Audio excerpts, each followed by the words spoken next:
Hi everyone, it's me, Thomas Lockwood, doing the second EDH Commander video thing. This week is blue. Now, I got told to change some things, and I wanted to show you, just before we start, what the 3 things I've been told to change, and see if I can do it better than I did last time. First one is missing the depth of the cards and how they interact. Second one is my voice. I've tried the best to clear it up on the computer itself. I'm sorry if it's not better.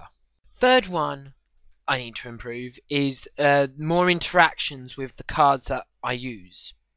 And that is what I've got. That's what I'm changing about my video conversion.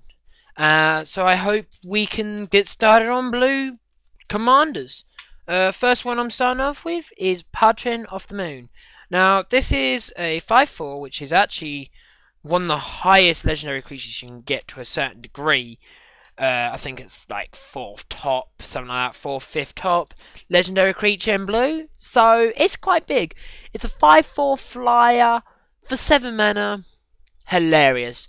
5 turns. Minimal. Unless it gets weaker, then sure, whatever. But its first ability, which I never seen, and I never know why. Moon Folk Offering, not Merfolk, Moon Folk.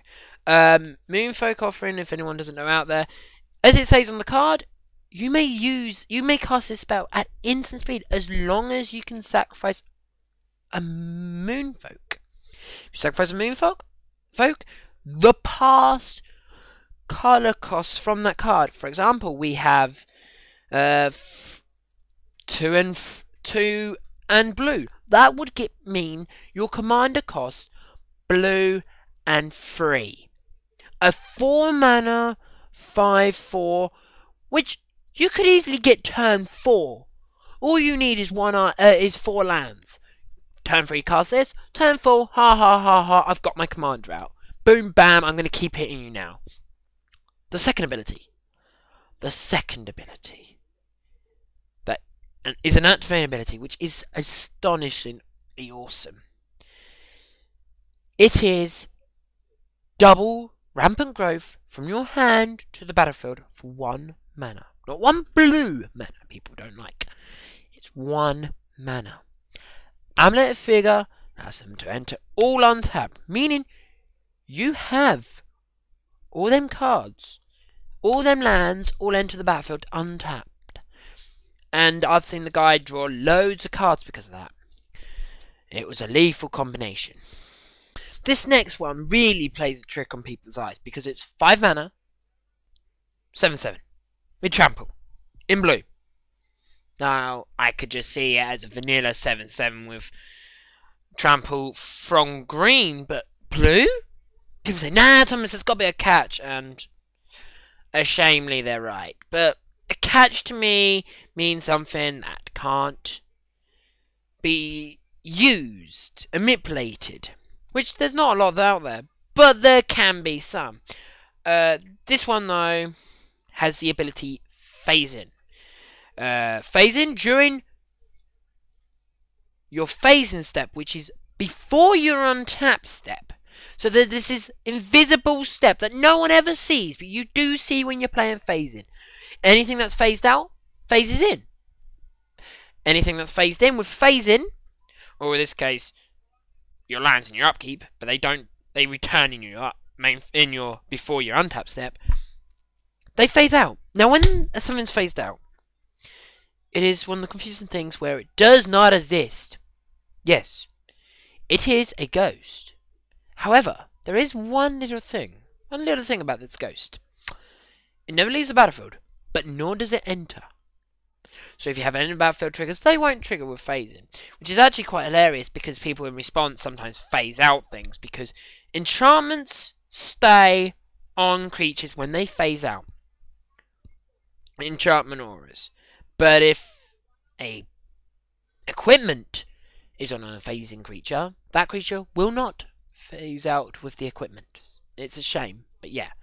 It's a 7/7 for 5 with phasing and trample, but the second ability, Oh my god, this second ability is one of the best ones I have seen ever. During your upkeep, so it goes on the stack, phase out all your lands. He has to be on the battlefield to do this ability, so he can't do it while phased out. It does not exist. You phase out your lands, right? That's fair enough. But if let's say, I'm casting this turn 5. Turn 6, my deck that I own for this deck, I draw a lot of cards and cycle a lot of cards and scry a lot of cards, and I keep looking for the one card that I want to cast for 6 mana. And what is it? Slunder. People don't like land destruction. I don't do land destruction, I will admit. But land removal I do run. It is a hilarious thing where it just goes, all lands return to your owner's hands. Yeah, mine don't exist no more. Then in my upkeep, sure, I'll remove my creature. I win. Yeah. Sorry, I won because now all your lands are in your hand. You can play 1. Sure, you might have the Soul Ring and blah blahs and all the artifacts and all the equipments. I don't care. If worse comes to shove, I will have the board cleared, which I can do. I'm blue. I can bounce everything to your hand. Ha ha ha. And yeah, that's pretty much it about this one. Last one on the list is this Revocar. Now, he is a wizard servant.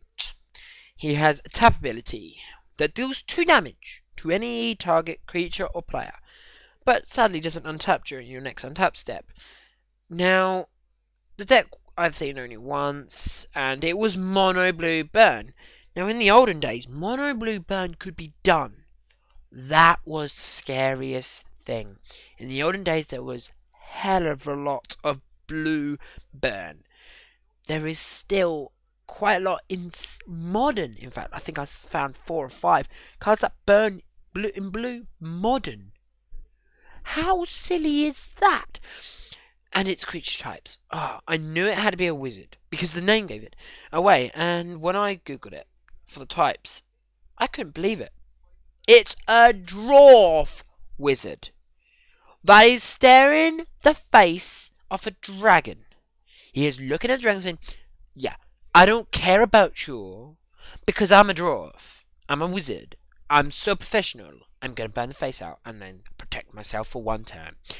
Now, cards I saw got used with it, because this was the most interesting one to me, was Thornbite Staff. And now, Thornbite Staff, for the people who don't know what's out there, Thornbite Staff is an ability, it's an equipment, I mean, not an ability, it has abilities. Third ability, which is the equip cost, which is 4. It's 2 mana, 4 to equip. That was terrible. Second ability, reading it properly, it says Shaman, not Wizard. There is one out there for Wizard. I never saw it in the deck, but when I saw this one made me think more. Now, a Wizard is... whenever a Shaman enters the battlefield, the deck was running mostly Shamans. It did have this as its commander, but most of them were Shamans. It said, whenever a Shaman enters the battlefield, it's attached. So, forget the 4, it's 0 for Shamans. But the first ability is what it was used for. It was equipped creature gains a redundant tap ability to ping something for 1 again. For 2 mana and tapping the creature. Very weak, but it's the second ability that's used with the burn. Which is, when a creature dies, any creature, yours or your opponent's, this creature untaps. Now, this guy was running loads of Death Touch. 6 pieces, in fact. So, that's not a lot, but he was blue, so he could tutor for him. So, the cards interacted with each other, and he got enough untappy effects to keep his legendary creature untapping. And, well, the only problem I don't like about it, it's not 1. It's redundant in combat damage, and I'm serious, I got 1 commander damage from it. I was dealt 1 commander damage from it.